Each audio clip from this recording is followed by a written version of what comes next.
네, 광주메일TV 시청자 여러분 안녕하십니까? 민선 7기가 출범한 지 2년을 지나 이제 3년째 시작이 됐습니다. 광주메일TV에서는 광주 전남 지역 자치단체장들을 만나서 지난 2년간의 성과와 또 앞으로 계획, 현안 등을 들어보고 있는데요. 오늘 이 시간에는 김영록 전라남 도지사님을 모셔보겠습니다. 지사님 안녕하세요. 예, 안녕하십니까. 반갑습니다. 예, 예. 예. 지사님, 그런데요. 지사님이 시작하신 지 엊그제 같은데 벌써 2년이 지났습니다.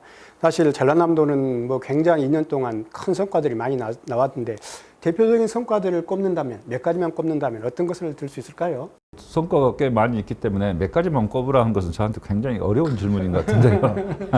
이제 예를 들어서 가장 크게 이제 우리 미래 학생들에게 또 우리 젊은이들에게 꿈을 줄 수 있는 그런 부분은 이제 아무리 뭐니 해도 한전공대가 우리 지역에 유치돼서 이제 2022년 정상 개교를 앞두고 있고 준비에 착착 진행이 되고 있습니다. 그래서 세계적인 공과대학으로 만든다고 하면은 우리 지역의 미래 전략 산업에도 크게 도움이 되고 또 우리 학생들에게도 꿈과 희망을 줄 수 있는 것이라고 생각을 합니다. 또 한전공대뿐만 아니라 우리 지역에 이제 SOC가 그동안에 많이 부족했는데 많이 갖춰졌습니다. 그래서 목포와 부산 간을 2시간 23분대에 다닐 수 있게 이제 모든 계획이 확정이 됐습니다. 이제 예산만 투입이 되면은 다 끝날 수 있게 지금 이렇게 하고 있고요. 무안공항도 이제 앞으로는 이제 3.2km 활주로가 이렇게 대형 활주로가 갖춰지게 되면은 이제 동남아시아뿐만 아니라 뭐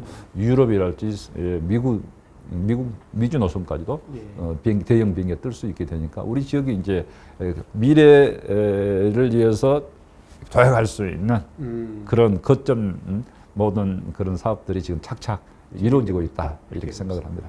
사실 한전공대 같은 경우는 전라남도뿐만 아니라 어떤 호남 지역의 어떤 바람이었고 굉장히 준비됐었는데 큰 성과라고 보는데, 자, 미흡한 점이 있다, 좀 아쉬운 점이 있다 그러면 어떤 점을 들 수 있을까요? 최근에는 이제 우리 도민들, 광주 전남 시도민들 다 잘 아시겠습니다만은 우리가 이제 대형 국책 연구 시설이 없다 이렇게 해서 대형 방사능 가습기 유치를 위해서 250만 명이 서명 운동에 동참하고 정말 많은 분들이 큰 성원을 보내주셨는데요.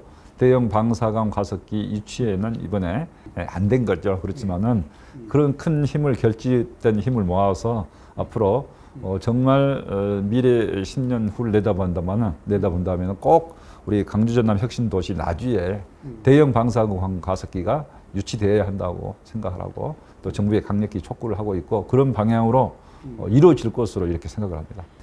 또 계속 되풀이되는 이야기이긴 합니다만 인구가 계속 줄지 않아요. 네.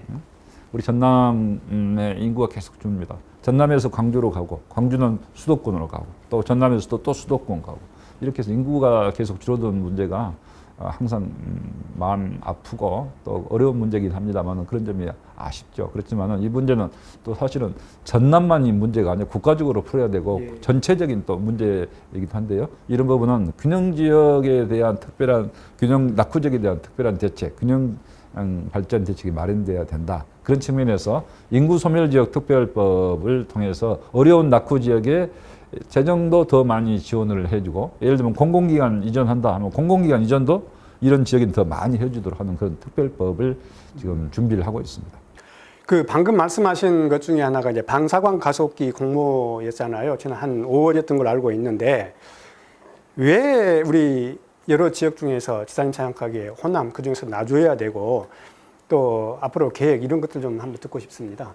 지나간 이야기를 또 하시니까 마음이 아픈데요. 우리 그만큼 이제 이런 대형 국책 연구 시설이라는 것은 안전성 측면에서 또 국토 균형 발전 측면에서도 분산 배치가 돼야 되는데 우리 호남권만 이런 대형 가속기 국책 연구 시설이 없는 거거든요. 그래서 당연히 호남권에 분산 배치돼야 되는 그런 측면이 있고 또 한 가지는 나주 혁신도시가 이런 여러 가지 면에서도 안정성이랄지 또 확장성 또 여러 가지 면에서 최적의 부지 여건을 가지고 있습니다. 그래서 앞으로 이제 대형 방사광 가속기를 설치한다 하면은 우리 호남권 그중에서도 나주 혁신도시에 이렇게 설치돼서 구축이 돼서 광주 전남 대학들하고 다 함께 연계해서 과학기술 역량, R&D 연구 역량을 대폭 높일 수 있도록 돼야 된다 이렇게 생각을 합니다. 뭐 단기적인 경우는 아니지만 장기적으로 보면 앞으로 추가 가속기의 추가 구축도 예상해 볼 수 있는 거죠. 그리고 정부의 의지가 한 건이라고 볼 수 있겠죠. 네, 지금 현재 가속기에 대한 수요를 50% 정도밖에 지금 포항 가속기가 이렇게 소화를 못하는데요.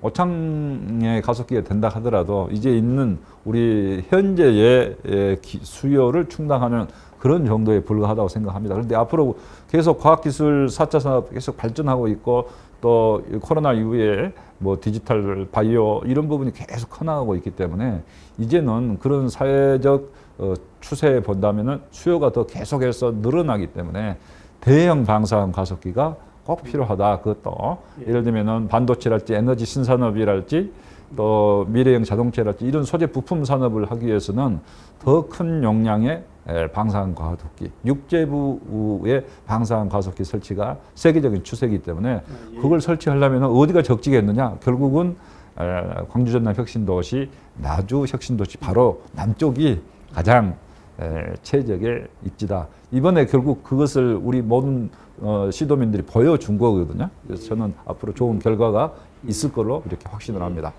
예, 우리 시도민들의 염원을 담아서 그 방사능 가습기가 추후에 좀 잘 됐으면 좋겠고요. 이것과는 별개로 민선 7기 우리 김영록 지사님의 핵심 사업이라고 할 수 있는 것 중에 하나가 블루 이코노미였지 않습니까? 블루 이코노미가 이제 최근에 본격 시동을 걸었던 걸로 알고 있습니다. 어떤 의미를 좀 담고 있을까요? 블루 이코노미 이제 지난해 1년 전에 문재인 대통령님을 함께 모시고 우리 전남 도민들께 우리 청정 전남의 이런 청정 자원을 잘 활용해서 4차 산업하고 융합해서 미래 전략 산업으로서 블루 이코노미 이 비전 선포를 이렇게 했는데요. 그 주요한 것이 이제 신재생 에너지 산업을 적극 육성하겠다. 예를 들면 또 관광 산업을 적극 육성하겠다. 이제 이런 부분인데 이런 부분이 지금 포스트 코로나 이후에 정말 가장 맞는 전략이다 이런 평가를 받고 있습니다. 그래서 이제 블루 에너지 신산업 분야는 나주 혁신 도시를 중심으로 해서 에너지 융복합 산업 단지가 지금 지정이 됐고 또 500개 기업 유치 목표를 다 달성해 가고 있기 때문에 이제 이런 부분을 중심으로 해서 또 광주 첨단 또 목포 대양산단까지 일부 이렇게 포함을 해서 에너지 융복합 산업단지 또 규제 자유 특구로 지정이 됐기 때문에 발전시켜 나가고 아울러서 이제 서남권의 해상 폭력, 우리 전라남도 해상 폭력이 가장 우리나라에서 잠재력이 풍부하기 때문에 이 서남권 해상 폭력을 1단계로 4.2기가 원자력 발전소 한 3개 정도의 그런 발전 용량인데요. 이렇게 해서 가장 먼저 선도적으로 우리나라에서 서남권 해상 폭력을 만들어 나가고 또 거기에 관련된 산업, 해상 폭력 기자재 산업까지 우리 전라남도에 선도적으로 함께 육성한다면은 이 대규모 산업 단지가 하나 들어서는 그런 효과가 납니다. 그래서 우리 광주 전남, 우리 전남의 일자리를 대거 만들어낼 수 있다 생각해서 그런 분야 열심히 하고 관광은 작년에 6,250만 명이 왔습니다. 지난해가 더 2년 전보다 함께 그 지지난 해보다 1,250만 정도 이렇게 많이 왔는데요. 요즘에 코로나로 어렵습니다만은 청정 전남의 명성, 이미지를 얻었기 때문에 이제 우리가 코로나 이후에 특히 해외 관광보다는 국내 관광을 선호하는 그런 패턴이 생긴다 이렇게 보고 있기 때문에 1박 2일 내지는 2박 3일 우리 전남에 와서 생태 체험 또 힐링 체험 이런 관광을 할 수 있는 그런 여러 가지 우리 좋은 시설 서비스를 많이 만들어 갈 계획입니다. 물론 이제 그 도정이라는 게 연속 사업들이 대부분이고 그러기는 합니다만 이제 민선 7기 2년이 남았습니다. 조금 전에 설명하셨던 이런 블루 이코노미 이외에 꼭 우리 지사님께서 이것은 좀 더 열정을 갖고 한번 해보고 싶다 이런 사업들이 있다면 한두 가지만 좀 소개를 할 수 있을까요? 네, 하고 싶은 것도 많이 있습니다만은 우선 그래도 요즘에 가장 현안이 되고 있는 게 전남권에 의과대학이 유치돼야 된다. 이제 이 부분은 우리 모든 도민들의 30년 넘는 그런 한결같은 수건 사업인데요. 이제는 정부가 코로나 이후에 공공의료의 중요성을 이제 절감을 하고 있고 국민들도 그러면 충분한 공감대가 형성되어 있기 때문에 이번에 전남의 의과대학은 반드시 유치하도록 이렇게 하겠다는 말씀을 드리고요. 또 그렇게 의과대학이 유치됐을 때는 우리 지역의 우리 인재들을 일정 부분 지역 할당, 지역 인재를 우선적으로 이렇게 뽑도록 하고 그 지역에서 충당이 된 우리 학생들은 의과대 학생들은 지역에 우리 전라남도에 일정 기간 의무 근무토록 의무 근무토록 하면은 지역 인력 의료 인력도 우수한 의료 인력도 우리가 부족한 부분을 메꿔 나갈 수 있지 않을까 그렇게 생각을 합니다. 그다음에 대형 방사능 가속기 가능한 우리가 유치할 수 있도록 지속적으로 노력을 하겠습니다. 아울러서 이제 여수를 중심으로 해서 남해안 남중권의 COP28 유엔 기후변화 협약 당사국 총회 이제 2022년 목표로 했습니다만은 지금 1년 수년 될 것 같은 가능성이 많습니다. 코로나 때문에 올해 영국에서 개최하는 것을 연기하지 않겠느냐. 그러면 수년 될 가능성은 있습니다만은 어찌 됐든 2022년, 23년 우리 세계 기후변화 협약 당사국 총회를 우리 여수를 중심으로 한 전남, 경남 10개 시군 남해안 남중권에 반드시 유치할 수 있도록 지금 열심히 뛰고 있습니다. 여러 현안 중에 지금 하나가 또 군공항 문제잖아요. 군공항 문제는 광주시와도 연계가 돼 있고 많은 분들이 좀 기대를 하고 있습니다. 어떻게 해결해야 될까요? 그 문제는 사실은 그동안에 이제 쉽게 해결되지 못한 문제이기 때문에 난제고 숙제고 어려운 부분이다 이렇게 생각은 하는데요. 최근에는 이제 그런 문제에 대해서 우리 광주 전남이 새로운 정책 대안을 좀 함께 논의를 해보자 해서 TF를 구성을 해서 논의를 하고 있습니다. 이제 공공항 문제는 기본적으로 국가 안보에 관한 문제이기 때문에 사실은 이제 광주광역시가 중심이 돼서 전라남도하고 해당 자치단체하고 협의해서 이렇게 하는 그런 방식보다는 사실은 국가가 중심이 되면서 광주광역시, 전라남도, 해당 자치단체 이렇게 하는 게 맞다 생각해서 좀 국가에서 어떻게 할 것인가 하는 프로그램을 좀 만들어주고 또 필요하다면은 지역 발전에 필요한 여러 가지 인센티브 또 지역 발전 정책 프로그램 이런 것을 이렇게 패키지로 함께 만들어서 이렇게 해야 그 지역에 공항이 옴으로써 이런 오는 불편함 이런 것을 감수하고서라도 우리 지역의 발전에 크게 도움이 되겠구나 이렇게 돼야 되는데 이제 그런 것들이 좀 지금까지 부족했다고 보기 때문에 이제 그런 노력을 이제 함께 하기로 한 거고요. 저는 정부에서 이 부분은 특단의 대책을 마련해야 된다. 그러지 그냥 자치단체에다 맡겨놓고 잘 해보세요. 이런 방식은 맞지 않다 생각하고 정부가 직접 나서서 정말 그 해당 지역의 주민들이 이만하면 우리도 합시다 하는 그런 수용할 수 있는 그런 분위기를 꼭 만들어주길 바랍니다.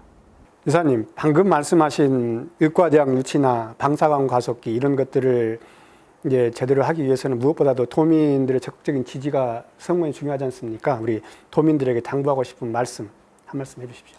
우리 도민들께서 그동안 도정에 대해서 정말 전폭적인 지지와 성원을 보내주셔서 우리 주민생활 만족도 부분에서 전라남도가 13개월째 지금 전국에서 1위를 하고 있는 전무후무한 사례인데요. 그만큼 우리 도민들이 열심히 사시면서 우리 전라남도도 이제는 4차 산업시대 그리고 정도 새로운 천년에 한번 멋지게 뛰어보고 비상해보자 하는 그런 도전 마음을 갖고 이렇게 해 주셔서 대단히 감사의 말씀을 드립니다. 특히 코로나로 어려운 가운데서도 열심히 이렇게 다 방역 수칙도 잘 지켜주시고 지역 경제를 위해서도 헌신해 주신 데 감사의 말씀을 드립니다. 도에서는 재정 형편이 어려운 가운데서도 한 2천억 정도 가까운 코로나 긴급생활지원금을 도 자체적으로 마련해서 이렇게 지원해 드렸습니다만은 앞으로도 우리 도민들의 삶이 어려운 부분이 없도록 잘 살피고 우리 도민을 제일로 모시도록